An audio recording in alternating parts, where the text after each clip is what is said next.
Let's just get started with Michael Bronson. Put you on the spot.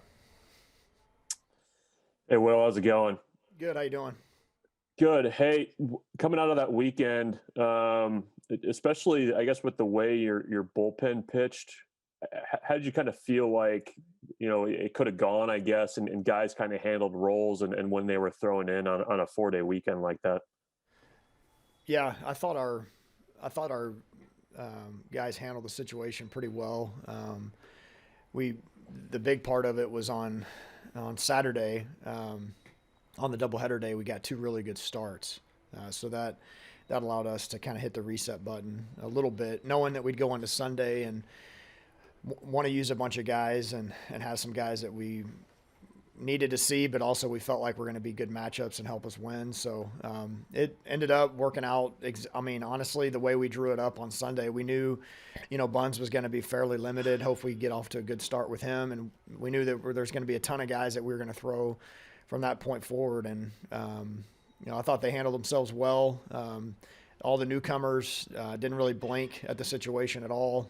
Some of the guys that maybe had limited roles last year, I thought came in and did a nice job. I think Diedrich really did a nice job there, right behind Buns, just giving us some stable an inning there, and then handing it off to the next group of guys.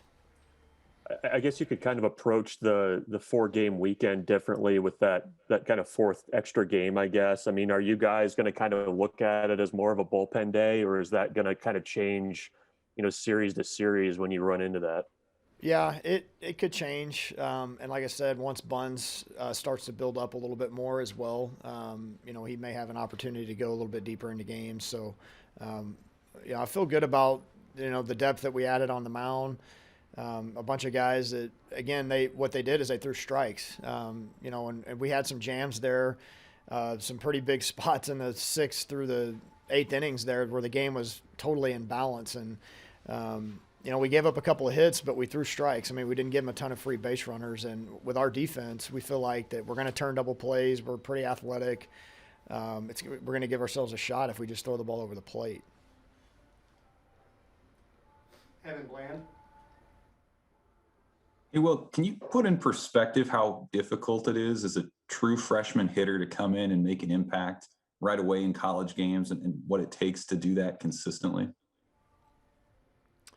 Yeah, it takes a combination of talent, mindset, preparation, and you got to have a good swing too. That helps because that it gives you a lot of margin for error with a lot of different types of pitches and velocities and locations. All those things play into it, and we felt really comfortable. I mean, we had whole freshman right side of the infield on Sunday on a game where we need to go win a series and felt good about it. Those guys are mature. They're cut from a different cloth. We haven't seen them let any situation get too big for them in any point in time that they've been here. And throwing those guys into the fire and seeing them respond the way they did was very impressive. But it's there's going to be the failure involved as well, and I expect those guys to handle it with the maturity that they've shown so far. But yeah, I mean, Max hitting a home run in his first at bat and then continuing to collect hits over the course of the weekend. And then what I loved was he took his walks on Sunday. He's an aggressive hitter, but they were kind of pitching around him a little bit there, and he took his walks. So just very mature approaches up and down. And then in a broader sense with those newcomers, with the JUCO guys too, what do those guys all bring off the field personality wise? How do they kind of add, their identity to this group? Yeah, I mean, and when we're going through the recruiting process, you're not just looking for the talent. If you can have a collection of talent and not having a winning formula, if you have a bunch of guys that just play as individuals and just trying to get theirs constantly. I think the thing that all those guys bring to the table is a selflessness. They're just willing to do what it takes to help the team. I mean, you get a guy like Efry lays down 2 sack bunts in one game, and he's fired up, to get the bunts down to set up a chance to a scoring opportunity for the team. And Everett, we ask him to put down a bunt. probably something he hasn't done a whole lot of in his career up to this point, and gets it done and is excited to get it done for the team. And, Efry, we're going to move all over the field defensively, and he's not going to ask questions. He's just going to go do what it takes. And I think that's just a big part of it, is just the group of guys that we have are willing to sacrifice to do what it takes for the betterment of the team. And when you're going through the process of recruiting, the talent's obviously got to be there. You feel like, they got to have the talent to help you win, but then the intangibles come into play as well. What does it look like day to day for them? Are they hard workers? Are they willing to sacrifice for the team, basically? And all those guys up to this point have shown that, it may not be perfect all the time. They're going to work hard. They're going to play hard, and they're going to play for their teammates. And that's a huge part of it. Chris Bassinet. Yeah, well, does preparation change at all going up to play in the football stadium this weekend, playing indoors? Does that change how you guys approach it? And I guess what are your thoughts on having the opportunity to do that this weekend? Yeah, it doesn't really change a whole lot. We've actually been outside this week. Our field has been ready. So we've been outside this week. I mean, we've practiced on turf every day for 2 months leading up to this week. So we'll get a chance to practice there on Thursday night when we get into town.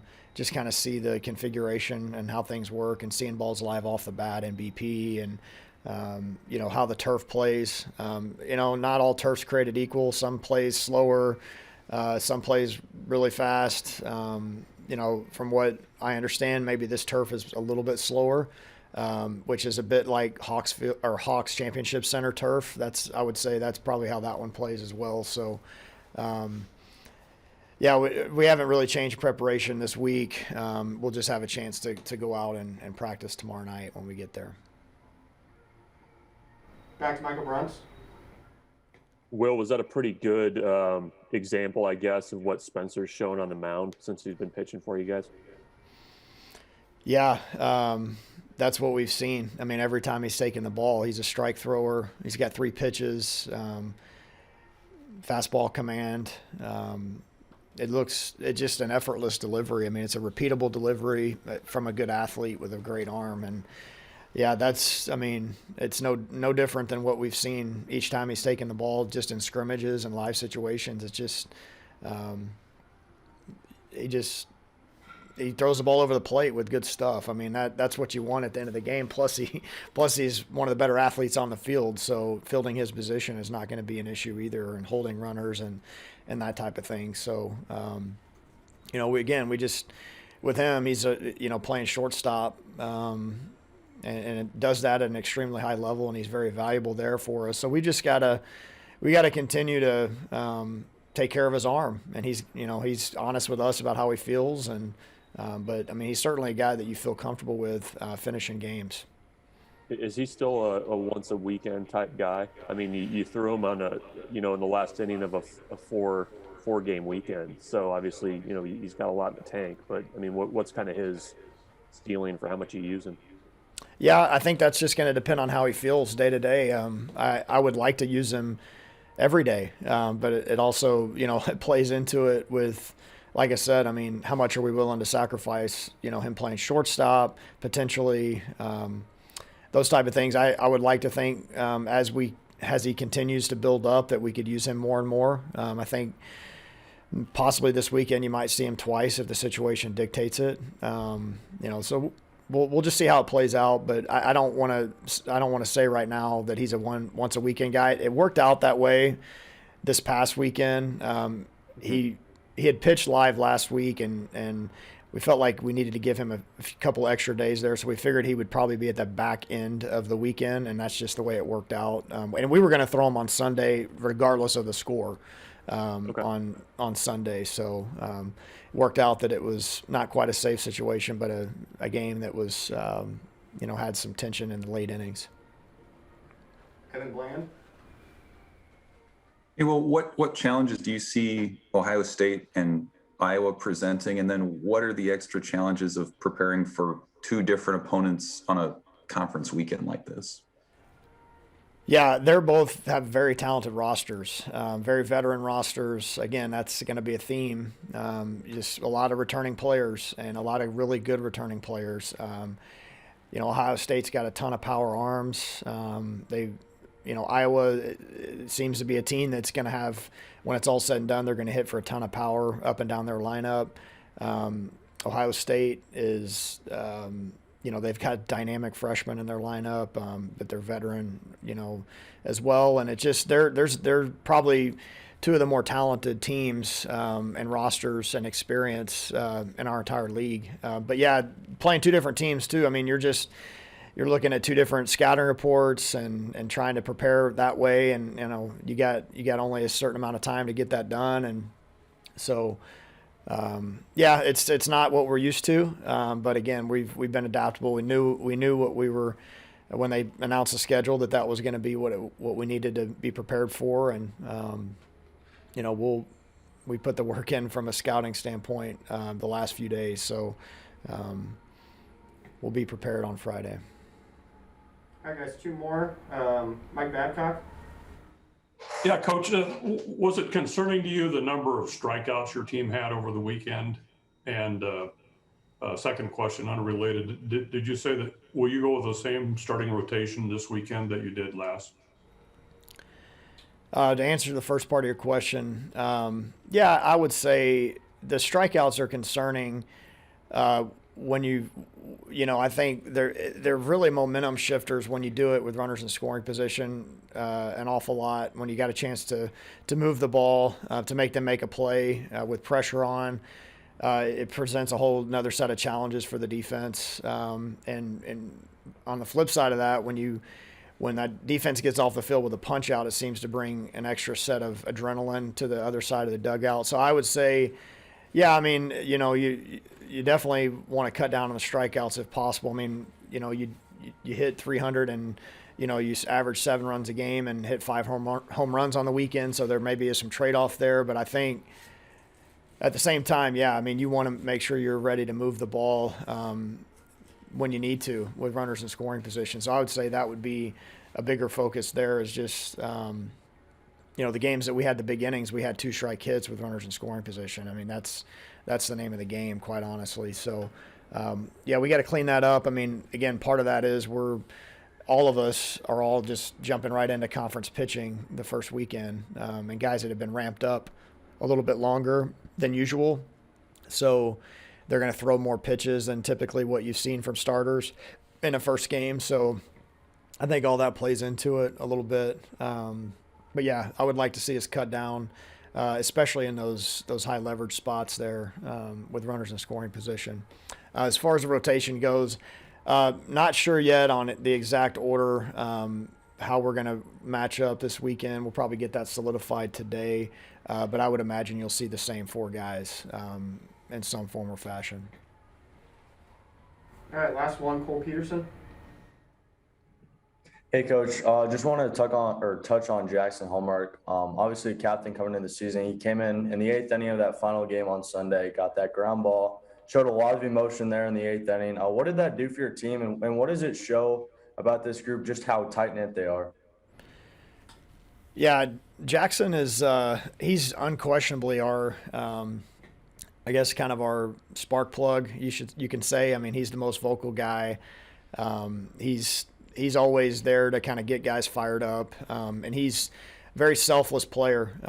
Just willing, another one of those guys is just willing to do what it takes. And he knew going into this year that we were going to use him as a pitcher. He embraced it. We asked him to play second base last year. He embraced that. We asked him to play center field this year. He's embraced that.